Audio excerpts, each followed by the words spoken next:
Hello, everyone, and thank you for joining me for our video of the official beginning of our road trip. And you'll notice that I'm wearing a different hat than usual.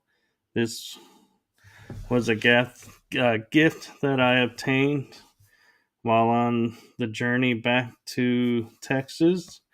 And so I'm very grateful to Captain Rob for this wonderful and amazing gift.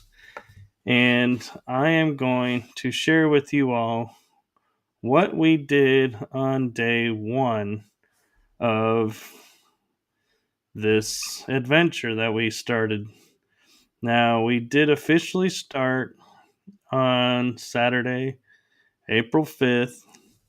And so we got up from a rough night of sleep in the hotel due to the small pillows. But we had a really good breakfast there, and we decided to head back to Texas because huge storms were coming. And we did not want to be caught in the storms in Alabama. And so we started driving back through Mississippi. And while we were traveling through Mississippi, crossing the border, this time I did take a picture of the Mississippi River with the bridges for my friend so that she could officially see the river, or as best as I could get from the highway while crossing it safely. Don't you can't oops you can't stop on the bridge because there are no shoulders. And we slowly were making our way through Mississippi, where we were having storms coming through. Some were so heavy of a downpour, we had to put our flashers on, the emergency hazard lights, so that cars could see each other on the road. And we took our time, slowly went through, and we stopped in this little town to get some gas and kind of stretch our legs a little bit. And we stumbled on something that we thought was very interesting. And what that was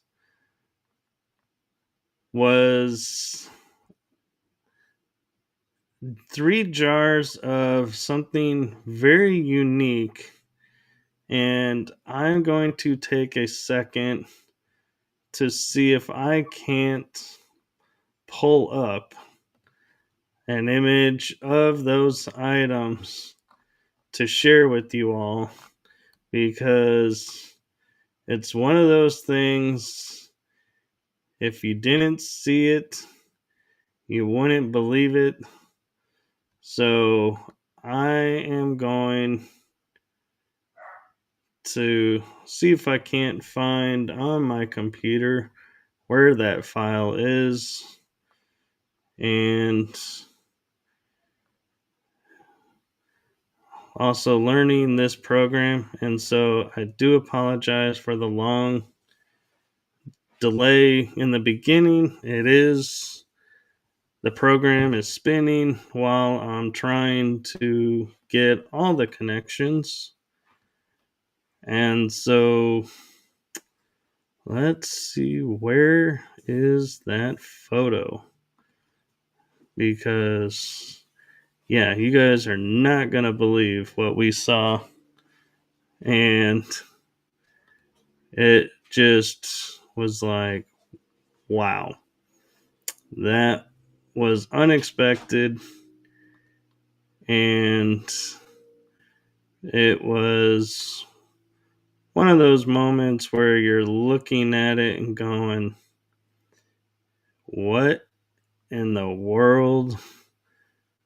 And yeah, Captain Rob and I both were looking at each other and we're like, I don't think this is gonna ever be something that we will try. But I finally found the photo, so let me see if I can't pull it up and share it with you all. Let's see, I gotta paste it into this folder. And let's see. I gotta wait for it to process. So while we're doing that, what we did was we were in the town of Edwards, I believe, in Mississippi, and we just simply were saying to each other, should we stop for lunch or not? And so I am going to attempt to share with you all the image of what we saw. And so here it is. You can see pickled eggs, pickled pig lips, pickled pig's feet, and a few large pickles in a jar. The pickles we were okay with, but the pig's feet and the pig lips, we were having a hard time getting our heads wrapped around that. And we're like, no way. So we definitely had to get a picture to share with you all what we were seeing on our adventure. And so let me know in the comments if you have tried any of that and if that's any good, actually, because we honestly were kind of a little afraid to try it because it just didn't feel right. And so when we were driving through the storms and going through Mississippi, one of the things that we found that was kind of humorous, and we don't know why it was, but the Welcome Center in Mississippi was closed, so we couldn't stop to take a break and walk around there and see what information Mississippi had to offer. And so we were like, okay, well, we'll stop in Louisiana. They have a welcome center. And would you not believe Louisiana's welcome center was closed? And so we were starting to feel like, apparently Mississippi and Louisiana aren't feeling so welcoming because they had barricades up to block you from entering, but no construction work being done, no rhyme or reason as to why it was closed. And we stopped in a rest area, I believe in Mississippi. Maybe it was in Louisiana. Well, I'll ask Captain Rob and I'll put it in the comments where this was, but we found a area where you could go to the restrooms and then a vending machine, and next to it was a closet where when you open the door there's a chair sitting in this small tiny closet staring at you. And so it's one of those funny things where your mind starts to wonder what's happening in that chair. But thankfully we made it to Louisiana, and we went through heavy storms and got off at Gibsland and was able to get to the ambush museum for Bonnie and Clyde. And we stopped to check out what was there, and some of the stuff that we found that I wanted to see if I could share with you all, we thought was pretty cool, was a few little things to kind of show that, yeah, we were at the Bonnie and Clyde Museum. And one thing is, this museum is kind of located to the side of along the highway, so it is easy to find, but you got to know which way to go to get there. And so I am going to attempt to share with you guys some of the photos that I took while there at the museum and kind of give you an idea of what the facade of the museum looks like. So if you ever wanted to venture that way, you could. And so let me see if I can share my screen again and pull up those photos. And again, I apologize for the delay in a lot of this, pulling information and sharing stuff, because normally I use StreamYard, but for these photos and the vlog, I decided to try and use the Rumble Studio because it's there. I've never used it, and it may be, once I get more used to using it, might be easier to use. I'm not 100% sure, but we'll give it a try and see if indeed it is. And while I'm working on grabbing these photos to share with you, I wanted to share that this museum has so much information in there. There's like at least 5 rooms of photos and articles, and they have 3 car replicas in there. I mean, it is amazing the amount of information you can find in this museum. And I gotta tell you, I was blown away. I mean, they are so informed. They are very nice. They're highly recommend if you get a chance to go over and check this out.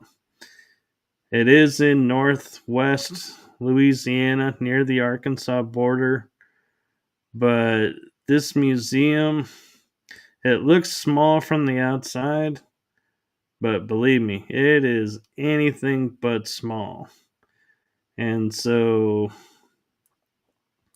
let's see if I can grab real quick these photos, and if I can get them into the file so that I can share these with you and show them.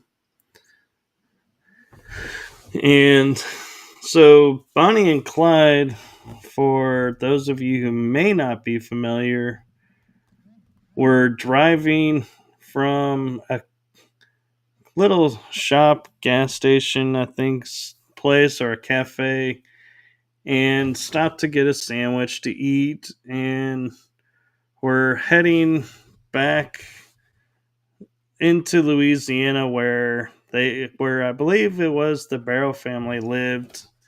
And so they were heading to one of their hideouts, and they were tipped off by the dad of one of their friends who I believe worked with them. And so it was that fact that tipped off the authorities as to where they were going to be. And so that led to the fact that they were shot up in the car, and I believe it was 50 bullets went into the vehicle and into the bodies. So they were really in bad shape and no way survived. And when I was talking with Captain Rob about it, he said that the reason they had to kill Clyde Barrow was every time they had him, they thought he would escape. He was an escape artist. So here we go. Let's see. Here is what the Bonnie and Clyde Ambush Museum looks like.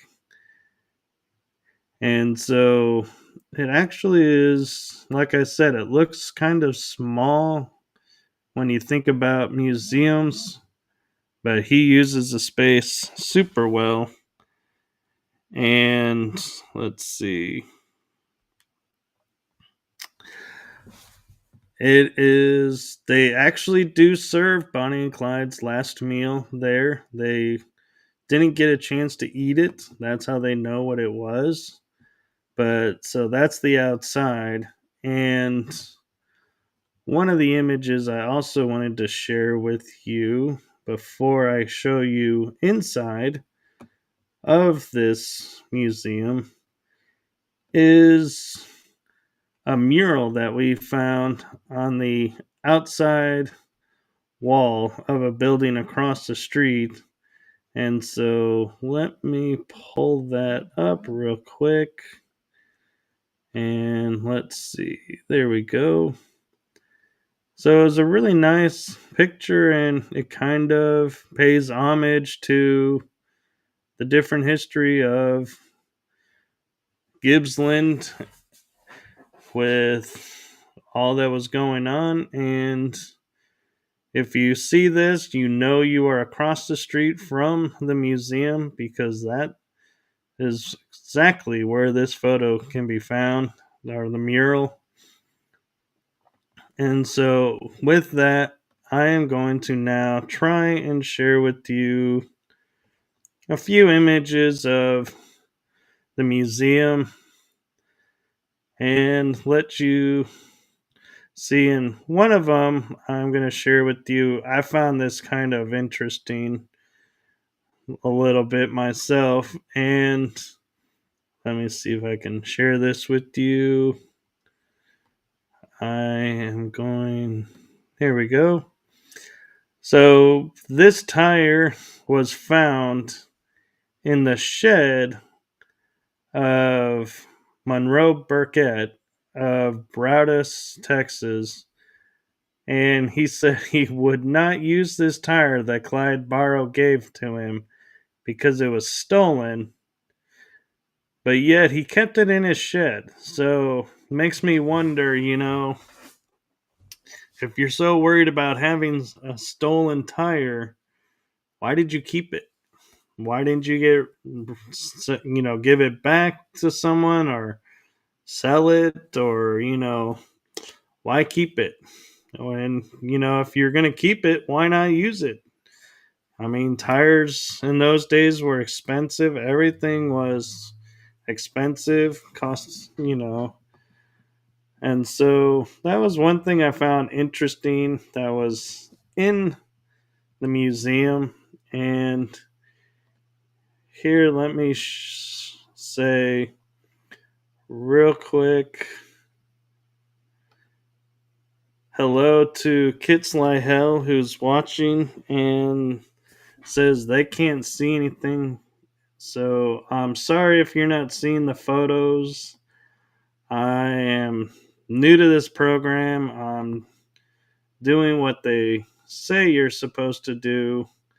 And so hoping maybe somehow this will work, but if not, I'll keep working with the program to see if I can't figure out why it's not showing what it's supposed to be showing. But here's a check from Clyde Barrow for $8 that he wrote to the Commercial National Bank on January 30th, 1929. So that was done in Durant, Oklahoma. And it was a check given to him for labor performed.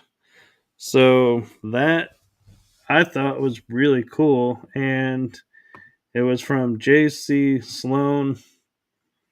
I guess it's account 5264. But how cool is it to see a check for Clyde Barrow from 1929? That is amazing to me. And history, coming alive. And so I hope that, you know, everything is working and you guys can maybe eventually I'll figure out how to get everything to be seen, but I hope that you guys will at least be able to experience and hear what's going on and appreciate what's going on, and trying to figure out how to work the comments section here. Like I said, it's a new program, but it was interesting to see how Clyde and Bonnie were actually pictured and see the memorabilia from all the movies. There was newspaper clippings, there was magazines, movies about them. They have all of it there. And so it is really, really interesting. And one photo that caught my interest was of Bonnie. And the photo is kind of a unique photo, I think, because we always think how bigger than life everybody is and how we make them taller than they are. And I look at this photo and my first thought is, wow, Bonnie actually looks really short. And so it kind of surprised me and, made me wonder, how much, do we really know? Because when you look at movies, all the actors are tall. And so it's, another thing about history is, everything is as we either want to see it or see it. And so when we left Gibsland, we went on a little journey through the storm to a site that was like, I think he was saying like 7 miles south of the museum. And admittedly, Captain Rob and I were a couple of the times following the directions that he gave us to it.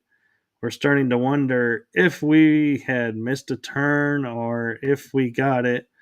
But I'm going to share with you a photo of where we were going in the hopes that kind of give you an idea of what to expect. But it was the ambush site where they actually were shot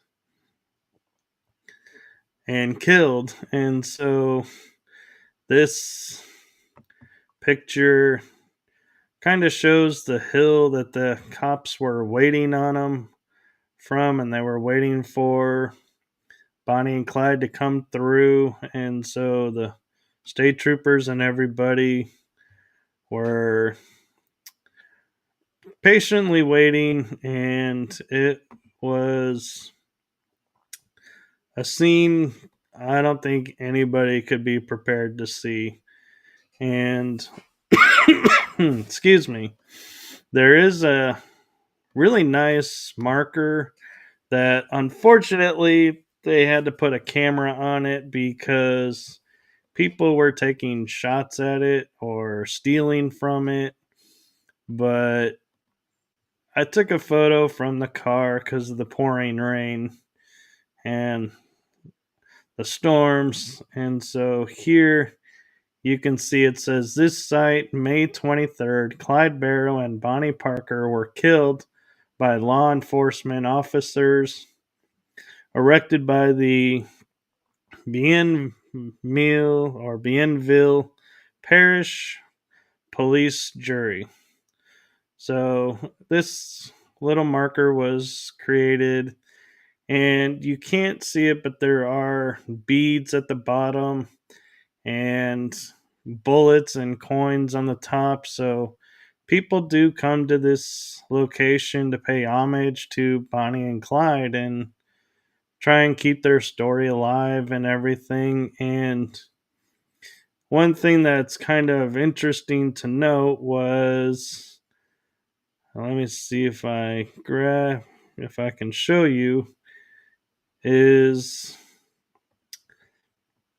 waiting for them at that location on this hill was where law enforcement opened fire and were hiding, waiting for them to arrive. And so it kind of paints a picture, and you can imagine, this being gravel road probably back then, not the smooth blacktop, but waiting up there and seeing the car coming, what they must have been feeling, and Bonnie and Clyde, what they must have felt when they heard the shots start coming. And you got to wonder, how much time did they have to really process, you know, what was happening and everything going on. And so I highly recommend for you all, if you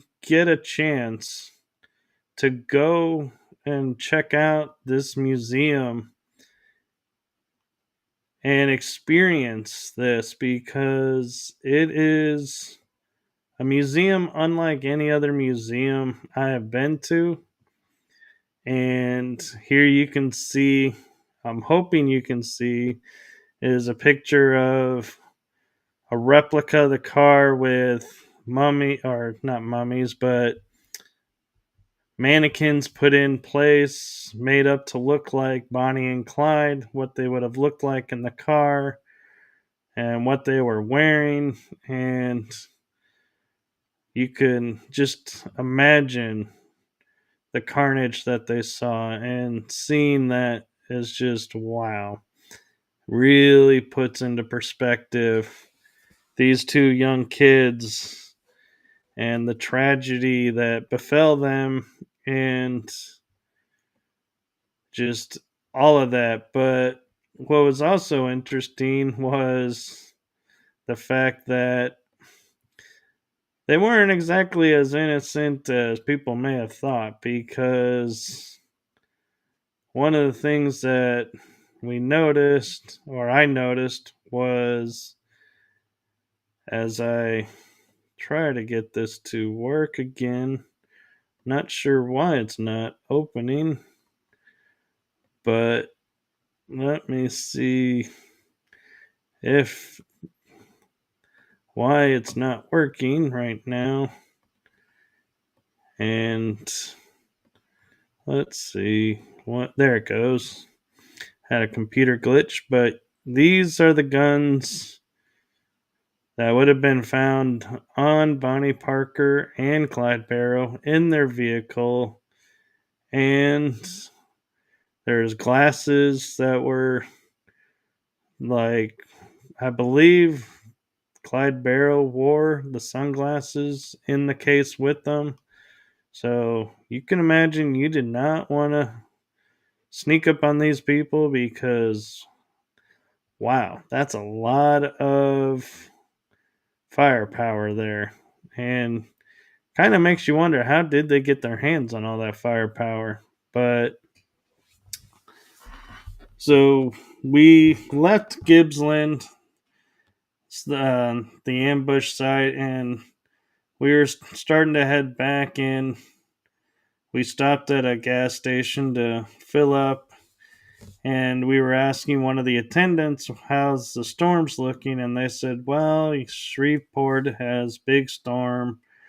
But once you really get into Texas, it's pretty much clear. So I decided let's make for Texas and get a good night's sleep back at home base for our road trip. And while we were driving back on the highway, we traveled through Bossier City. And when we got into Bossier City, Captain Rob was in the seat, in the navigator's seat, and he pointed out there was a tornado. It looked like with stuff coming up from the ground behind Bossier City.